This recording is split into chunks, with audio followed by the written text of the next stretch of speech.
পানি দূষণ করতে হলে কি করণীয়? ফ্যাক্টরি বন্ধ করতে হইব।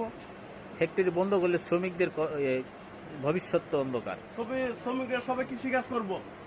কৃষি খাত কি এত অ্যাভেলেবল বাংলাদেশে আছে? নাই। কৃষি আমাদের সবথেকে থেকে ইম্পর্টেন্ট বেশি। গার্মেন্টস বন্ধ করতে হইব।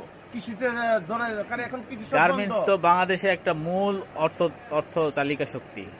আমাদের সেটা বন্ধ হলে দেশের যে ক্ষতি হবে। সাভারের আমাদের দেশে প্রাকৃতিক বন্ধ হয়ে গেছে গা। কৃষি, অক্সিজেন সবকিছু বন্ধ হয়ে গেছে। মানুষের এখন ক্যান্সার হইতেছে, মারা যাবার হইছে। মানুষের গোসল করতে পারতেছে না, কৃষিতে পানি দিয়েছে। এটা কি শুধু এই গার্মেন্টস এর জন্য এই ক্ষতিটা হচ্ছে? ফ্যাক্টরি আর কেন খাদ্যর মধ্যে কি ভেজাল নেই? খাদ্য থেকে বেশি পানি টেলের সমস্যা হইতেছে। পানিতেই কি শুধু ভেজাল থাকে? পানি তো একটা নিরাপদ একটা বর্তমান সাভারের না, পানি তো একটা নিরাপদ খাবার জিনিস। সাভারের গাঙ্গের মধ্যে, খালের মধ্যে, নালার মধ্যে, পুকুরের মধ্যে কোনো ফ্রেশ কোনো পানি নাই। সব পানি ধ্বংস করে দিচ্ছে। এই সাভারে বাজে তৈলে পানিরে বিশুদ্ধ করতে হবে। আপনি বলতে চাচ্ছেন যে পানির মধ্যেই সবকিছু আর খাবারের মধ্যে কোনো ভেজাল নেই? আপনি পানিরে ঠিক করেন, খাবার অটোমেটিক ফ্রেশ হয়ে যাবে। কিভাবে? হ্যাঁ, আপনি পানি ঠিক করেন। আপনি সেটা জাতিকে বোঝান পানিকে কিভাবে ঠিক করবে আর খাবার কিভাবে পরিশোধ হবে। বন্ধ করতে হইব। মিল ফ্যাক্টরি বন্ধ করলে তো দেশের অর্থনীতি দুর্বল হয়ে যাবে, ধ্বংসের মুখে যাবে, তখন কি হবে? দেশে অর্থনীতি বাঁচাবে গিয়ে তো মানুষ মরতেছে। মানুষ যে বাঁচানোর প্রথম কাজ, পরে অর্থনীতি। আপনি মানুষ যদি না থাকে অর্থনীতি করবে। সেটা তো আপনার ব্যর্থতা, আপনি তো সচেতন না। আমরা সচেতন আছি কারণ কিভাবে আমাদের দেশে সচেতন যে আছেন? সরকার আছে তাদের পদক্ষেপ নেয় না।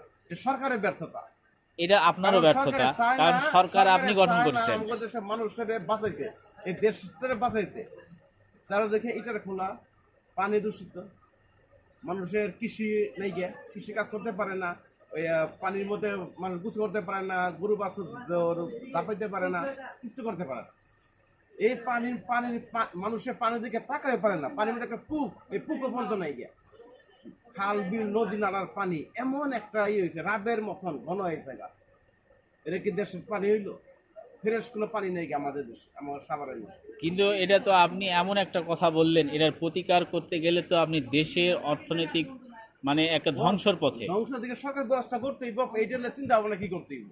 এই গার্মেন্টের পানি, ইন্ডাস্ট্রিকের পানি কিনা কি করতে হইব, কেমতে ফ্রেশ করতে হইব, চিন্তা ভাবনা করতে হইব। অলরেডি বিশেষজ্ঞ টিম মিটার মতন করতে হইব। কি করা যায় এটা নিয়ে একটা কাজ করতে হইব। সরকারে দেশ বাঁচাইতে হইলে এই কাজটা করতে হইব। যাই হোক, ওনার বক্তব্য অনুযায়ী যেটা আমরা বুঝলাম যে দেশের পানি মানে আপনার হচ্ছে সুশৃঙ্খল রাখতে হলে আপনার সরকারের হস্তক্ষেপের প্রয়োজন। অবশ্যই পানি আমরা এটাতে একমত হলাম।